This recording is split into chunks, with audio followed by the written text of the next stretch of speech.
확실히 월요일은 뭐가 좀 없었어요. 왜냐하면 일단 이벤트, 대형 이벤트의 시작은 이제 화요일 제롬 파월 연준 의장이 이제 상원에서 증언을 하고 수요일 날은 하원에서 또 증언을 하죠. 그리고 주요 고용 지표 그게 금요일 날 발표를 하니까 사실 오늘은 실적도 없고 뭐 어떤 대형 이벤트, 되게 굵직한 이벤트를 앞두고 있는 전날이었기 때문에 그냥 눈치 보기, 관망세 뭐 이런 장세였다고 좀 정리가 될 것 같아요. 뭐 지수를 보시면 아시겠지만 보합권 혼조세였습니다. 다우지수 0.1% 상승을 했습니다. 다우지수가 그나마 이 강보합권을 유지할 수 있었던 것은 애플 효과였던 것 같아요. 애플은 그나마 주가가 조금 그래도 의미 있는 상승세를 기록을 했거든요. 이따 특징조에서 왜 애플이 또 올랐는지 말씀을 드리도록 할 텐데, 그래서 이제 다우지수는 강보합 마감했고 S&P 500도 역시 뭐 애플이 포함되어 있고 그래서 0.07% 상승했습니다.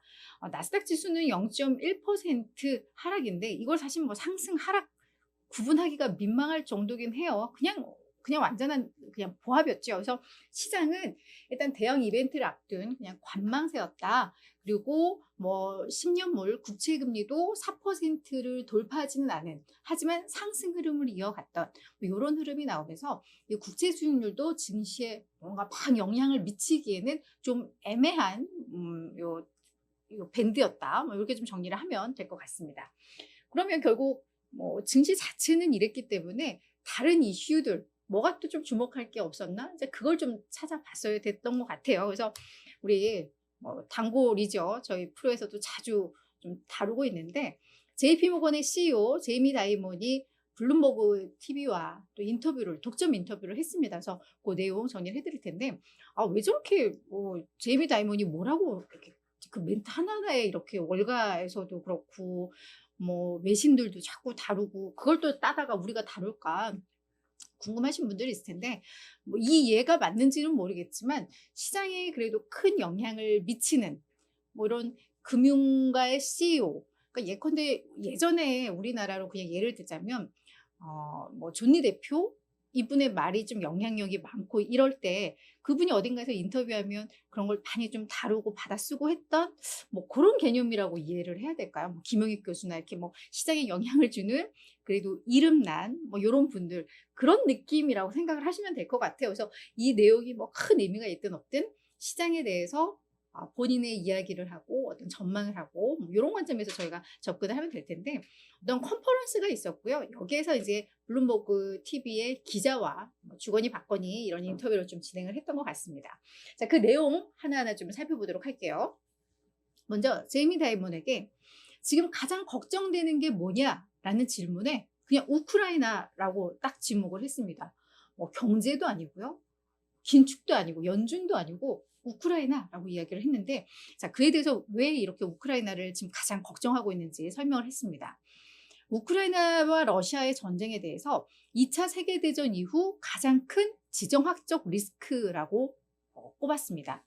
지금 이 우크라이나 전쟁이 석유 시장이라던가 식량 가격에 영향을 미치는 것뿐만 아니라 이제는 미중 관계에도 그 영향을 미치고 있다라고 하면서 우리가 늘 하루하루 처리해야 하는 이 경제적 파동보다 오히려 우크라이나 전쟁이 더 심각하다고 본다라고 이야기를 했습니다.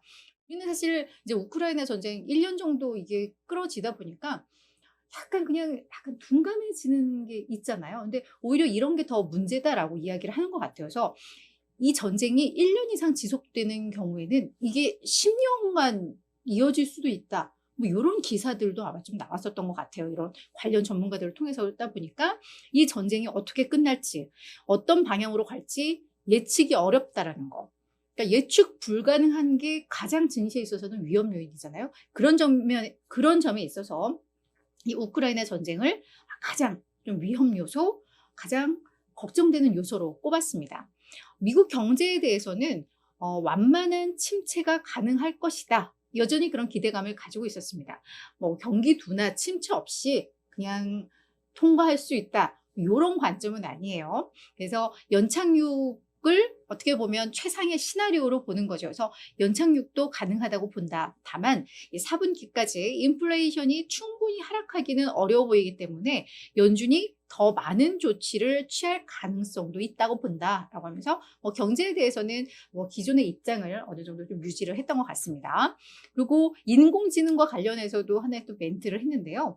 인공지능은 정말 놀라운 기술이고 엄청난 잠재력을 보유하고 있다. 그래서 우리도 잠재적 고객 확보라던가 위험 관리라던가 이런 데 있어서 AI를 이미 도입을 했는데 이는 빙산의 일각이다라고 하면서 AI의 어떤 잠재력 상당히 좀 기대감을 미쳤다라고 정리를 하겠습니다. 작년에는 이 암호화폐 쪽에 대해서 매우 부정적인 이야기를 했었는데 이렇게 시장의 어떤 이슈가 되는 부분들, 이슈에 대해서도 이런 코멘트들을 좀 든 것 같아요. 그래서 이건 그냥 저희가 참고로 알면 될 것 같고요. 저희가 좀 눈에 띄는 소식 하나는 이란 정부가 서부 하메단 지역에서 리튬 매장량을 발견을 했다. 대규모의 리튬을 발견을 했다라고 발표를 했습니다. 국영TV를 통해서 이걸 발표를 한 것으로 알려져 있는데요. 850만 톤의 리튬 매장량이었다라고 발표를 했습니다. 이 리튬은 전기차용 배터리의 핵심 소재, 리튬 관련주들도 많고 이 리튬을 활용을 해서 이제 배터리를 만들고 전기차 업체들이 이걸 또 수요처가 되고 이렇기 때문에 이건 매우 또 꽤 큰 이슈라고 보시면 될 것 같은데요. 미국 지질조사국에서 전 세계 총 리튬 매장량을 약 8,900만 톤으로 추정을 하고 있거든요. 근데 이란 정부의 발표가 이게 사실이라면 850만 톤 정도라고 한다면 그냥 세계 리튬 매장량의 거의 10%가 지금 발견이 됐다라는 이야기죠. 물론 미국 지질조사국이 얘기한 이 8,900만 톤은 이란이 제시한 거를 제외한 거겠죠. 그렇죠? 그래서 이게 어느 정도의 규모냐 하면 지금 칠레가 920만 톤이 매장된 걸로 알려져 있는데 이게 세계 최대 규모로 알려져 있거든요. 그러니까 이게 사실이라면 이제 세계에서 두 번째 규모가 된다라는 점에 있어서 상당한 매장량을 발견했다라고 발표를 한 것이고요.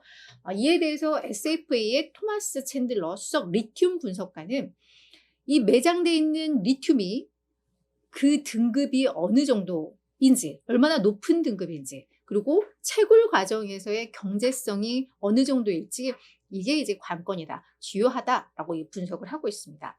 그래서 이제 이란 이슈가 아니라 그러면 이게 앞으로 우리 시장, 수요 시장에는 또 어떤 영향을 미칠지 이게 되게 중요할 텐데요.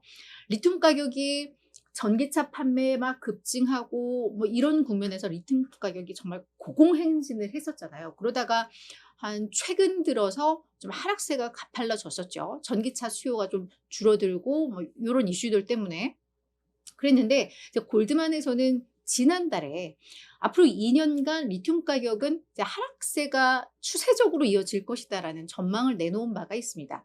그 이유는 호주와 중국을 중심으로 해서 연평균 34%의 공급이 좀 증가하면서 리튬 가격을 끌어내릴 수 있다라고 했는데 이게 이란의 이 매장량 요게 또 사실로 이어지고 채굴 과정에서 어느 정도 시간은 필요하겠지만 실제 이게 채굴로 이어진다면 리튬 가격은 약간 추가적인 더 하락 가능성을 염두에 둬야 된다라고 보시면 될 것 같죠. 그래서 리튬 가격이 하락한다면 리튬 채굴 업체들에게는 마이너스가 될 것이고 이런 수요처, 그러니까 전기차라던가 배터리 만드는 회사 이런 쪽에 있어서는 이게 상당히 좀 호재로 작용을 할 수 있겠죠. 근데 이 이란이 발표하고 나서 쌍수 들고 환영한 것은 일단 러시아였습니다. 이란도 이 서방 국가들의 제재를 받는 곳이잖아요. 러시아의 어떤 무기 수출도 하고 이런 관계 때문에. 그래서 그런 면에 있어서 러시아는 리튬 매장량 발견했다는 데 대해서 쌍수 들고 환영하고 승리에 막